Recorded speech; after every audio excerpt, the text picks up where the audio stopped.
কেমন আছো বন্ধুরা? আজ তোমাদের নতুন গল্প শোনাব।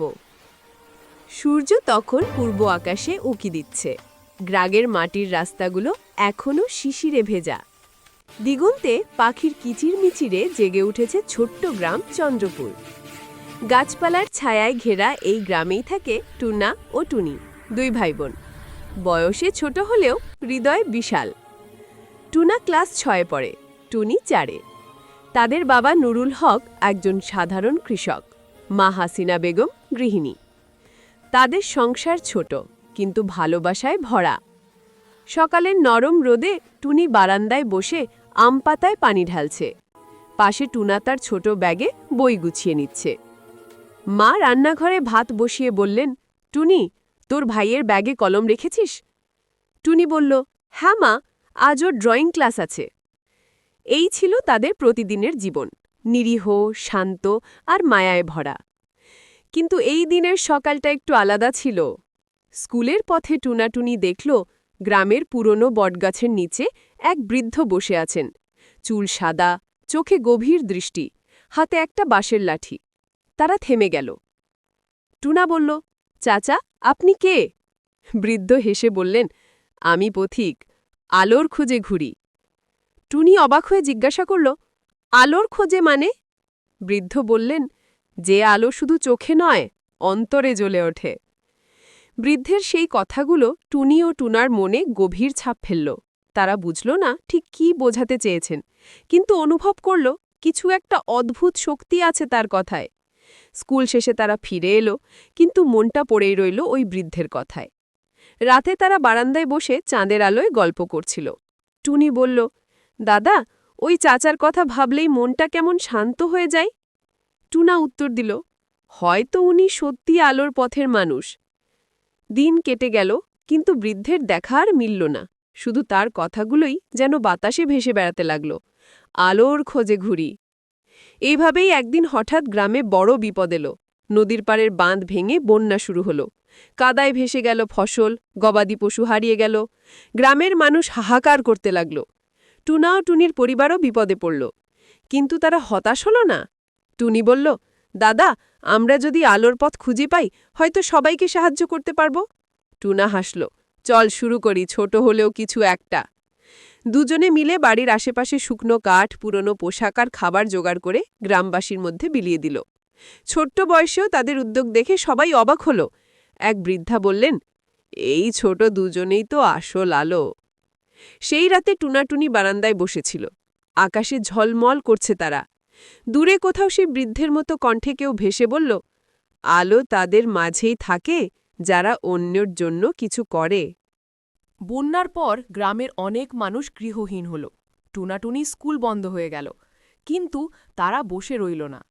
গ্রামের বাচ্চাদের নিয়ে তারা একটা ছোট্ট টিম বানালো, নাম দিল আলোর দল। তাদের লক্ষ্য ছিল একটাই, গ্রামটাকে আবার হাসিতে ভরিয়ে দেওয়া। তারা শুরু করল ঘর পরিষ্কার করা, ছোটদের পড়ানো, বয়স্কদের পাশে থাকা। প্রতিদিন বিকেলে টুনি গ্রামের মাঠে সবাইকে জড়ো করে বলতো গল্প, ভালোবাসা, দয়া, সাহস আর ইমানের গল্প।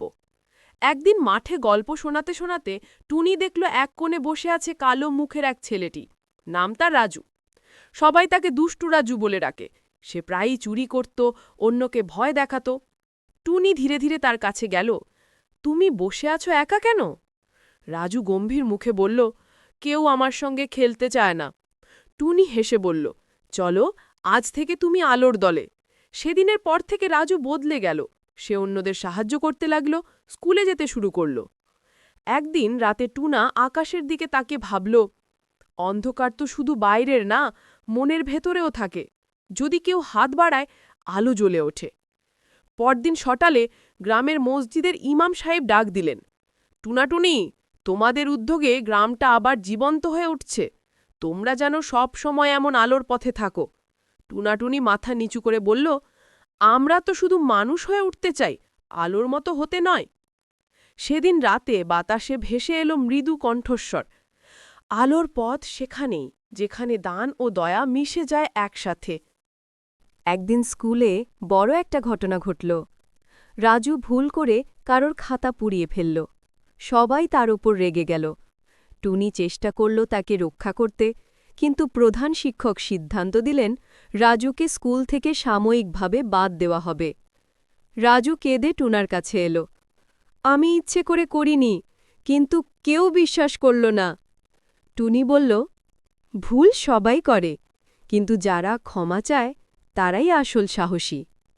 টুনা ও টুনি মিলে গ্রামের প্রবীণদের সঙ্গে কথা বলল, রাজুর পক্ষে আবেদন করল। অবশেষে শিক্ষক রাজুকে সুযোগ দিলেন, যদি সে গ্রামের জন্য কিছু ভালো কাজ করে শাস্তি মাফ। রাজু সেদিন থেকে শুরু করল মানুষের ঘর মেরামত করা, বাচ্চাদের বই পড়ানো। ধীরে ধীরে সবাই আবার তাকে ভালোবাসতে শুরু করল। একদিন টুনি রাজুকে বলল, দেখেছ, ক্ষমা শুধু অন্যকে নয়, নিজের মনকেও হালকা করে। রাজু চুপ করে বলল, তুমি না থাকলে আমি আজও অন্ধকারে থাকতাম। সন্ধ্যায় টুনি নদীর পাড়ে বসে সেই বৃদ্ধের কথা মনে করল। আলোর খোঁজে ঘড়ি। হয়তো বৃদ্ধটি কোথাও নেই, কিন্তু তার শিক্ষা যেন তাদের জীবন জুড়ে বেঁচে আছে। সময় বয়ে যায়। বন্যার দাগ মুছে গিয়ে গ্রামটা আবার সবুজে ভরে উঠেছে। স্কুলে আবার হাসির ধ্বনি। টুনাটুনি এখন গ্রামের সবার অনুপ্রেরণা। একদিন তারা ঠিক করল, গ্রামের সবাইকে নিয়ে আলোর উৎসব করবে, যেখানে প্রত্যেক মানুষ নিজের হাতে তৈরি কিছু দেবে অন্যকে। কেউ খাবার, কেউ ফুল, কেউ ভালোবাসা। সন্ধ্যায় বটগাছের নিচে প্রদীপ জ্বলে উঠল। বৃদ্ধেরা বসে আছেন, শিশুরা হাসছে। টুনি মাইকে বলল, আজ আমরা সবাই মিলেই আলোর উৎসব করছি। এই আলো শুধু বাতিতে নয়, আমাদের হৃদয়ে। বৃদ্ধ ইমাম সাহেব বললেন, এই গ্রাম একসময় অন্ধকারে ডুবেছিল, এখন আলোর নামেই পরিচিত। রাতের আকাশে তখন পূর্ণ চাঁদ। টুনাটুনি বারান্দায় বসে। টুনি বলল, দাদা, আমরা সত্যিই কি আলোর পথ পেয়েছি? টুনা মৃদু হাসল। যতদিন অন্যের ভালো চাও, ততদিনই তুমি আলোর পথে। দূরে হঠাৎ মনে হল, কেউ যেন গাছের নিচে বসে হেসে বলছে, আলোর খোঁজে ঘুরি। হয়তো সেই বৃদ্ধই, যিনি একদিন তাদের জীবনে আলো জ্বালিয়ে গিয়েছিলেন। রাতের শেষ প্রহরে বাতাসে ভেসে বেড়াচ্ছে নরম গন্ধ, মাটির, মানুষের আর ভালোবাসার। টুনাটুনি চোখ বুজে মনে মনে বলল, আলো শুধু দেখা নয়, আলো মানে হৃদয় জেলে দেওয়া। এখানে গল্প শেষ হলো। আর হ্যাঁ, আমাদের চ্যানেলটি সাবস্ক্রাইব করতে ভুলো না। পরের এপিসোডে আবার দেখা হবে। ভালো থেকো সবাই।